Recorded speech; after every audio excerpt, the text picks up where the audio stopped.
Hey y'all, so today is going to be the first in a series of periodic videos where I discuss a book that inspired, enlightened, or motivated me in my own life and my own craft. And I will be discussing both fictional books and non-fictional books.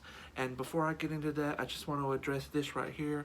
I literally just got in from my job where it is now a requirement to wear a mask. So I've been wearing a mask all day, so that's why my nose is red, and you see these sort of lines right here from the mask I had to wear. And if you're watching this video in the future, it's due to the COVID-19 pandemic, and it's now a requirement in my state of Washington to wear a mask while I'm at work. Anyway, with that being said, the first book I want to discuss with you is called The Physick Book of Deliverance Dane by Katherine Howe.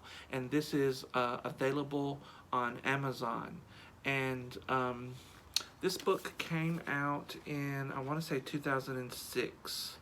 Yes, 2006. And also I want to say the word physick refers to the practice of medicine, and it's usually before the modern era. And in terms of this book, it's about the medicine and healing practices of the wise women, the herbalists, the witches, the midwives, people like that. So the main character in this book is a woman named Connie Goodwin, and she is a PhD candidate researching her dissertation on witchcraft in colonial America. And the story takes place in and around Salem, Massachusetts. So this is right before the beginning of summer in the early 90s, and she's visiting her mentor, Professor Chilton, to get feedback on her dissertation that she wants to write in order to get her PhD. And he basically tells her, you know, the subject matter of witchcraft is something that's been done over and over again by the same people, citing the same sources over and over. And so he tells her she needs to find a new source. You know, when writers write books or scientists write papers, they cite their sources where they got their information from.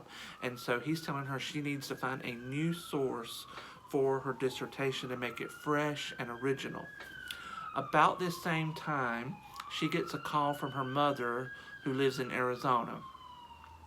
They have a family home in a nearby town where Connie goes to college, and there's back taxes owed on the home. So her mother calls her up and wants her to go to the home, clean it up, gather any important family heirlooms or what have you, and basically prepare the home to be sold so that they can pay the back taxes.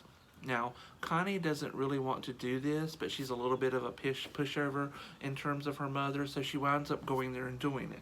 So while she is cleaning up the inside of this really old house that goes back to the 1800s, she finds a clue that points to the existence of what they're calling a shadow book in this book, and what modern witches and magical people would recognize as a book of shadows, or a book of magical spells, rituals, potions, magical information that witches keep, like a diary. If you ever watched Charmed, you know what a book of shadows is. So she sets out to find this book. And within the story here, at this point, the book goes back and forth in time. We see Connie's journey as she researches people and places connected to this book through time, but we also go back in time and we trace the path of the book itself as it passes through different people's hands and how it changes names. For example, it starts out being called a physick book, and then at one point it may be called a receipt book, at another point it might be called a physick book, and then finally we get the term shadow book. There is a romantic interest in the book, but it never sort of becomes a sloppy romance novel. There's not a lot of sex scenes and all that. It's very organic, and her love interest does become integral to the story. There's also a villain who learns of the existence of the book and who wants the book for themselves to further their own career and garner prestige for themselves. And that's all I'll say about that. So